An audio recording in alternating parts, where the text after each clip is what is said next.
السلام عليكم ورحمة الله وبركاته. طبعا الموضوع مهم جدا جدا يا جماعة، وإن شاء الله بإذن الله إحنا هنتكلم باستمرار على أخطاء كتيرة جدا بتؤدي إلى السجون، وخصوصا في التفكير العشوائي، وإن إحنا ننفذ على طول أي فكرة أي مشروع يلا ننزل بيها على الأرض بدون ما ندرس الأبعاد بتاعتها، وبدون ما ناخد بالنا ونبص نلاقي نفسنا بنتعثر، ونلاقي نفسنا طبعا بنقع والامور ما بتكملش. حاجه كمان بنبص نلاقي ان في ظل الازمات اللي بتحصل، وفي ظل الكوارث اللي بتحصل، وفي ظل الازمات الاقتصاديه والماليه، تلاقي مشاريع قائمه ومشاريع بتصفي.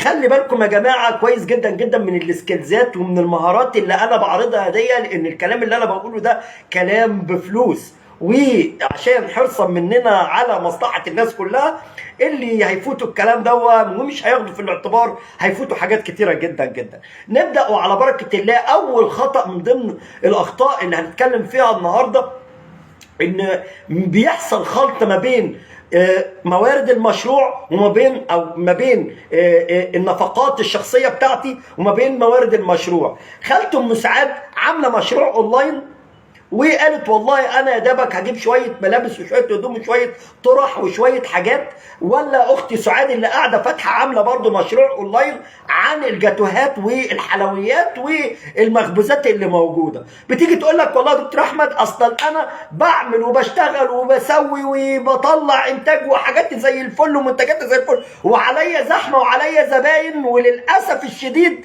للاسف الشديد ما بلاقيش الفلوس وما بلاقيش ايرادات في اخر الشهر. ايه الموضوع؟ انا حاسه ان اللي بيجي هو اللي بيروح وما بمسكش فلوس في ايدي. انت يا ست كل اللي انت عملتيه ان انت خلطت بين نفقات حضرتك الشخصيه وما بين موارد المشروع. اعملي لحضرتك حصاله يوميه يا ست الكل عن النفقات اللي بتجيلك في ايراداتك اليوميه دي، حط فيها ايراد المشروع. حتى لو هتستلف يعني عايزه تشتغلي ايه، عايزه تجيبي حاجات شخصيه ليك انت، هاتيها بعيد خالص عن موارد الحصاله بتاعت المشروع ده، وتيجي في اخر الشهر تفك الحصاله بتاعتك، هتلاقي الكتله بتاعتك اللي انت تعرفي بقى منها انت صرفتي قد ايه وكسبتي قد ايه، كلفتي قد ايه وبعتي قد ايه، تعرفي تحاسبي نفسك وتقيمي نفسك يا ست الكل. لكن ما ينفعش ان احنا شغالين اونلاين ونبيع ونشتري وفي الاخر نلاقي نفسنا لا يعني خبطنا في الحيط. دي اول حاجه. تاني حاجه اهمال الجانب التسويقي. تاني حاجه اهمال الجانب التسويقي. الجانب التسويقي نتيجه التخمين والارتجال والعشوائيه وقعدات المصاطب ومشاريع المصاطب، ان انا بقى قاعده انا وخالتي حسنيه قاعده بتكلمني بتقول لي اصل البنت جيجي قاعده فاتحه على الانترنت بتبيع حاجات اونلاين على الانترنت، شايفاها من التعليقات اللي موجوده كده، بعت لها قد حوالي 60 حته.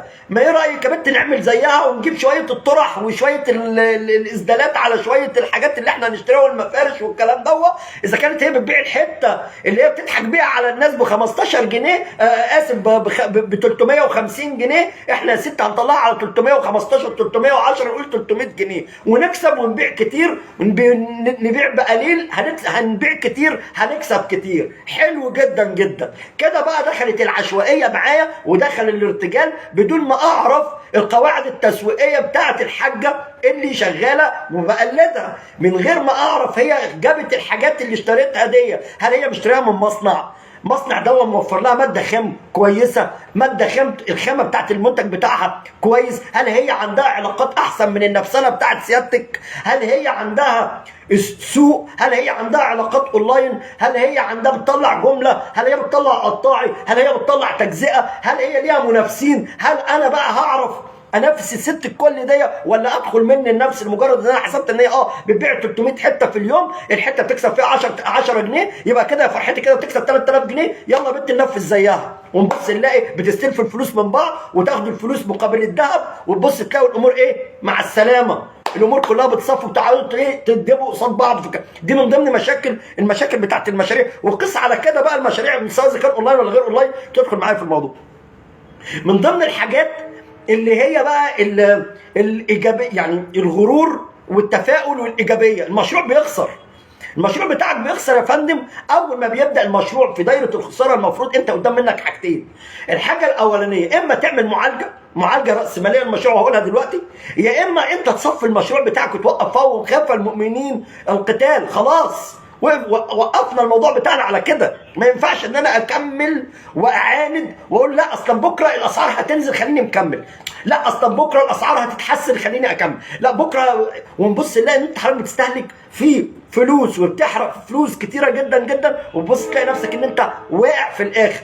ده حضرتك يعني حاجه في غايه الاهميه، ان انت ما ينفعش تكمل في ظل الخساره الا ان انت تعمل معالجه راس ماليه. معالجه راس ماليه تدخل معاك شريك تسويقي، تدخل معاك شريك انتاجي، تدخل معاك شريك بترحله المشروع او تاجر المشروع بتاعك، وبتبدا ان انت تطلع من الموضوع ده، تطلع من الازمه بتاعتك بدون اي خسائر او تقلل الخسائر اللي موجوده بتاعتك. من ضمن المشاكل برضو اللي احنا بنقولها، ومن ضمن الحاجات برضو اللي احنا دايما بنقولها، انك تعتمد على خط انتاجي واحد. جاء حد راح واخد قد حوالي معاه 17 مليون 18 مليون نزل بيهم على الصحراء، قال لك انا هستصلح بير، وراح عامل بير هناك، وراح فحر الارض وعمل يعني شق الترع بتاعته، وعمل الانفراستراكشر بتاعته، واشتغل وحفر الابار وظبط الدنيا، وقال لك انا هنتج برسيم بس. طب يا سيدي الناس، هل ده اللي انت هتعتمد عليه كله؟ هو ده اللي هعتمد عليه كله. طب انت عشان تسترد فلوسك اللي انت رميتها، الملايين اللي موجوده دي، عشان تستردها دي هتاخد معاك فتره طويله جدا.